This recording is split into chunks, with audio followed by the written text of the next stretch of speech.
दुनिया के हर देश में जादूगर पाए जाते हैं। उनमें से कुछ छोटी-मोटी कला दिखाकर पैसे कमाते हैं, लोगों का मनोरंजन करते हैं, लेकिन कुछ ऐसे भी रहस्यमय जादूगर हैं जो अपने कठिन परिश्रम से काले जादू की सिद्धि प्राप्त करते हैं। ऐसी ही घटनाओं से प्रेरित हमारी आज की कहानी है। एक बहुत ही प्राचीन खंडर था, जिसे काले जादू का केंद्र माना जाता था।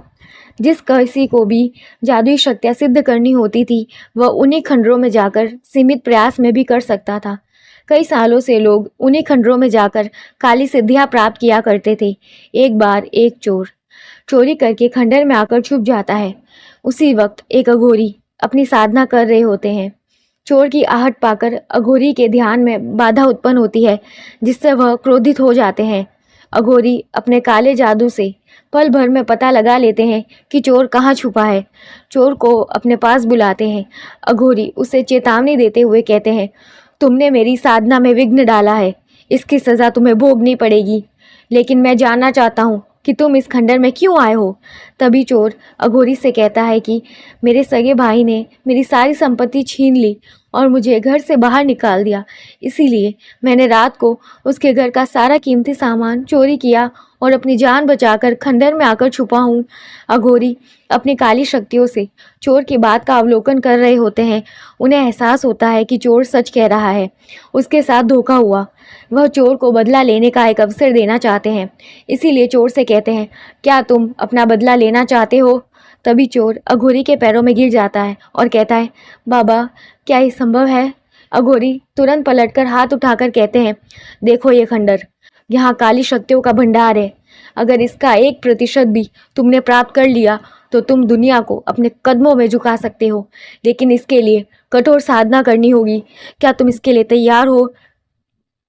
चोर के पास दूसरा रास्ता नहीं है, क्योंकि वह बाहर जाएगा तो उसकी जान को खतरा है और खंडर में बिना साधना रुकने की अनुमति नहीं।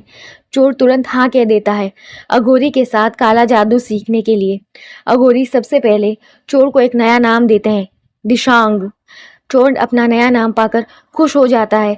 इसके बाद अघोरी दिशांग को खंडर के कुएं में नहाने को कहते हैं, लेकिन उसके अंदर रस्सी के सहारे जाना होगा और कुएं के अंदर सांपों का भंडार था, लेकिन वह जहरीले नहीं थे। ये तो बस मात्र परीक्षा के लिए थे। कुएं में व्यक्ति के साहस का परीक्षण होता, क्योंकि साधना करते वक्त कई विशाल जीवों के आसपास होने का भ्रम होता। अगर व्यक्ति डर गया तो उसकी सांसें रुक सकती है, इसीलिए साहस का परीक्षण जरूरी है। कुएं में उतरने से पहले दिशांग सांपों के बारे में नहीं जानता। दिशांग रस्सी को पकड़कर धीरे धीरे कुएं के अंदर उतरने लगता है। दिशांग कुएं के आधी दूरी तक पहुंचता है कि एक विशाल सांप पेड़ की जड़ से लटका होता है। कुएं में घनघोर अंधेरा था, जिसकी वजह से दिशांग को सांप नजर नहीं आता।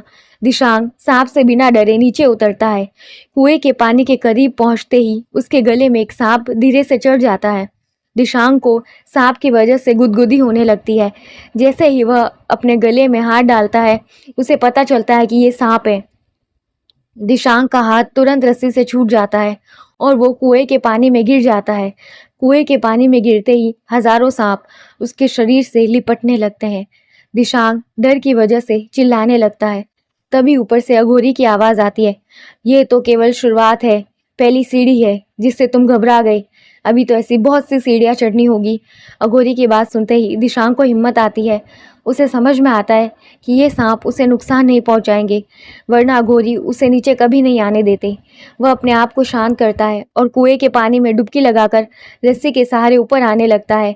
ऊपर आते वक्त कई सांप उसके जिस्म से होकर गुजरते हैं, लेकिन वो शांत रहता है। ऊपर आते ही अघोरी उसे आशीर्वाद देते हुए कहते हैं, तुमने पहले चरण में सफलता प्राप्त की, अब तुम्हें केवल दूसरा चरण पास करना है, जिसके लिए 1 दिन और 1 रात आंखें बंद करके ध्यान करना होगा। साधना के दौरान तुम एक अलग ही दुनिया में पहुंच जाओगे, जहां हर पल तुम्हें कई खतरे दिखाई देंगे, लेकिन वास्तविकता में वह सिर्फ मायाजाल होगा। दिशांग उत्साहित होकर कहता है, सांपों की तरह ना बाबा। अघोरी ऊंचे स्वर में कहते हैं, सावधान, कुएं में तो सिर्फ तुम बेहोश हो सकते थे, क्योंकि सांप जहरीले नहीं थे, लेकिन ध्यान के दौरान यदि तुम दहशत में आ गए तो तुम्हारी धड़कनें भी रुक सकती है। ये कोई आम साधना नहीं है। इस साधना की वजह से हम अपने इच्छा अनुरूप कोई भी काम कर सकते हैं। दिशांग को अघोरी की बात से रास्ते की उलझन का पता चल जाता है, लेकिन उससे पहले चरण में सफलता प्राप्त की थी, जिससे उसका मनोबल ऊंचा था। वह अपने काले जादू के दूसरे चरण के लिए तैयार था। एक आसन में बैठ जाता है और अघोरी के दिए हुए मंत्रोच्चारण करने लगता है। दिशांग धीरे धीरे बेहोश हो जाता है, जिससे उसकी सांसें धीमी होती है और उसके माथे में एक दिव्य रोशनी दिखाई देने लगती है। अगले ही पल दिशांग अलग ही दुनिया में पहुंच जाता है, जहां बड़े बड़े जीव दिखाई देते हैं, इतने बड़े पक्षी कि बड़े से बड़े हाथी को भी अपने पंजों में दबा कर ले जाए।